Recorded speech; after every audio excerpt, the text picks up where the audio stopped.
Hi, and welcome back to Star Teacher Training's channel on teaching English in large public school classes. My name is Will. I'm an EFL teacher, trainer, and a YouTuber now as well. I specialize in teaching large classes of preschool and primary school students.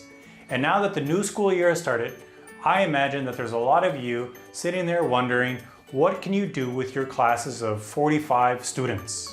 Well, I've created this channel to provide you with ideas for activities, games, and classroom management tips to help you be successful in your classes. So keep watching.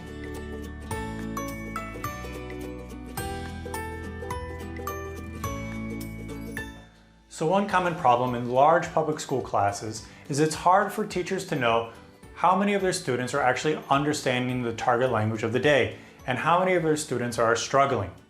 So here's one quick, easy listening activity that will help you very quickly visualize what percentage of your class is following along and getting the topic and who is kind of slower or making mistakes with it. This activity is called Stand Up and Sit Down.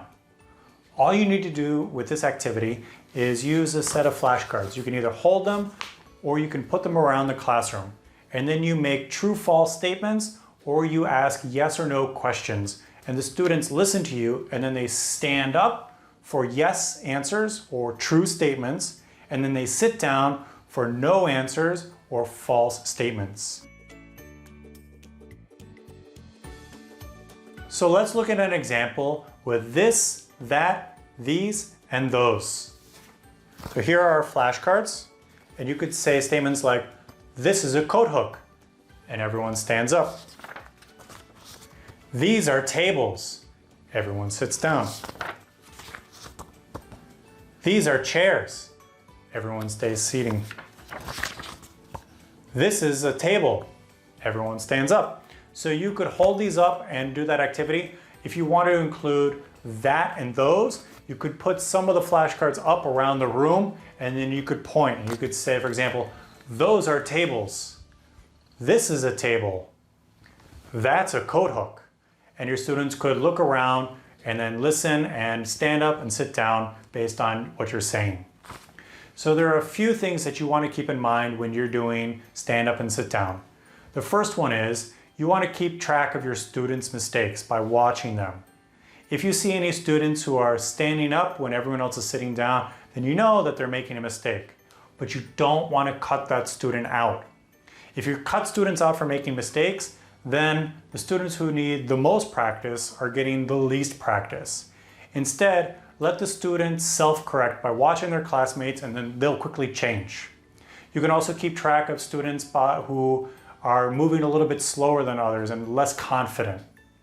If you see students who are making common mistakes like that or being slower, make sure to repeat the vocabulary items that you see them struggling with so that they get more practice with those items. Another thing that is a good idea to do is to prepare your statements or your questions in advance. This way you can keep your pace up quite well. If you start thinking at the top of your head as you're going through this game and pausing for long periods of time, your students are going to very quickly get bored and lose their interest. So instead, you want to keep a nice, even pace that keeps everyone focused and standing up or sitting down and doing their best to keep up with what you're saying. Finally, if you have a strong class, you can move from doing just a listening activity to doing a speaking activity as well. What you can do is you can divide your class into small groups of 3 or 5 students and then nominate one student in each group to become the speaker.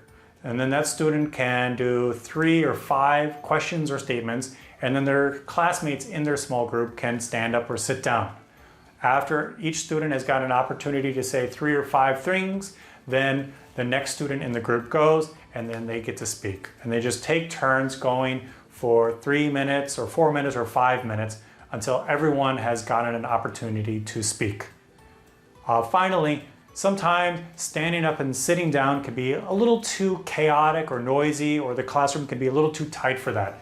If that's the case, then you can just choose other ways for the students to express yes and no. For example, thumbs up and crossing their arms is one option that I've used in some classes as well.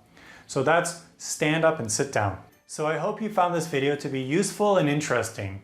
I'm still going to be experimenting a lot with this channel, so I'd really appreciate it if you shared your thoughts and any feedback that you have, as well as any ideas for future videos that you'd like to see in the comment section below. And finally, if you want to see more videos like this, please like and subscribe. Thanks for watching.